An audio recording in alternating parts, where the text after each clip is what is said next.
Hi, everybody.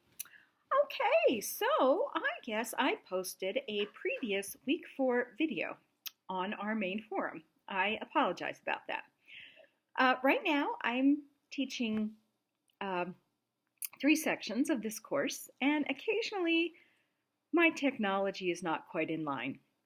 The article that I posted with my original movie is the one I wanted you to see about debriefing. So, let's talk about this week, assessment and evaluation. One thing I did want to bring up, oh, there's my kitty. One thing I did want to bring up is that assignment that's going to be coming up, where you're going to have to create a test with 25 test questions, and then you're going to be administering it to, I think it's 10 peers.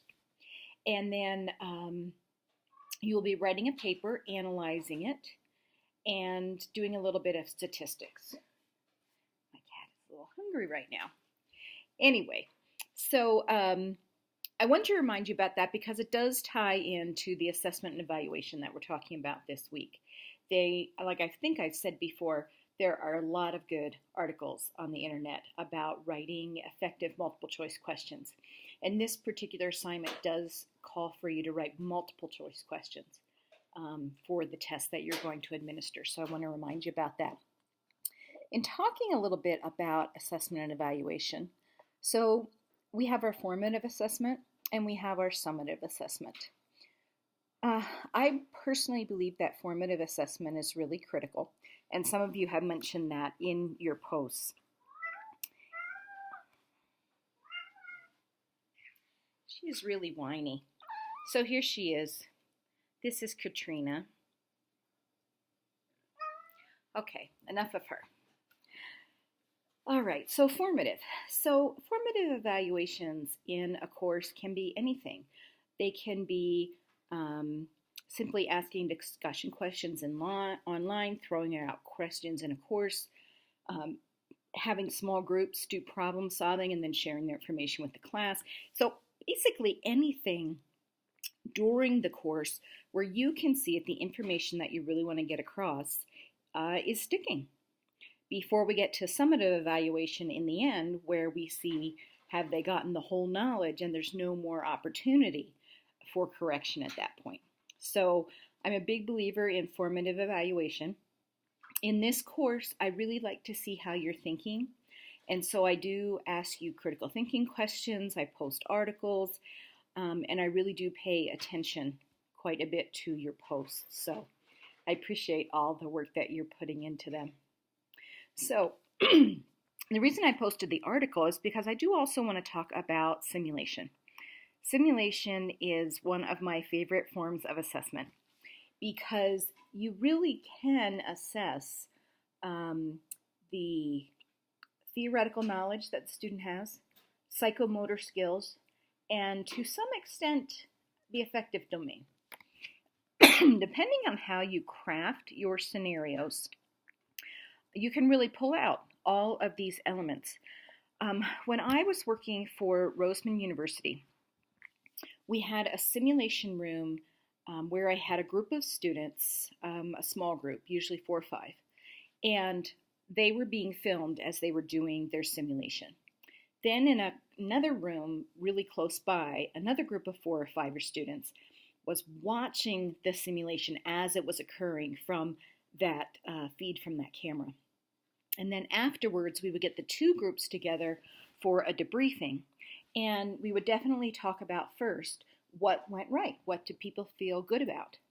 But then we started going along and saying, okay, what things didn't go so well? As you follow the path of the critical thinking, was there any mistakes in decision making? Was there any breaches of protocol, breach of sterile technique, didn't follow the 7 rights of medication administration, different things like that. And it was a very open, safe place to engage in learning. There was a lot of deep learning that took place. And then as we look back at the video and the students could actually see the different things that they did and they said, oh, it was just very powerful. Debriefing, I think, is actually just as important as the simulation. That's where a lot of your reflection comes in, and where a lot of the true deep learning, not just running off adrenaline, comes into play. So I am a big fan of simulation. Even if you don't have a ton of fancy equipment, you can produce some really good simulations. In fact, when I was running a nursing program, I had a pediatric instructor, and we had a terrible time finding enough PEDS clinical sites for the students to get all their clinical hours with live patients. And so what this instructor did is she created a mini pediatric hospital in our lab. Some was with high fidelity simulation, some with low fidelity simulation. They had psychomotor, critical thinking, interacting with parents, performing assessments. It was really, really cool. It was like a PEDS unit. And the students thought it was wonderful. They really had a chance to practice those skills that they had been learning in the classroom and could really apply them and see the rationale for all that they had learned during the course. So it was just a tremendous learning opportunity. Now, I want you to know that in no way do I think simulation should be able to totally replace clinical.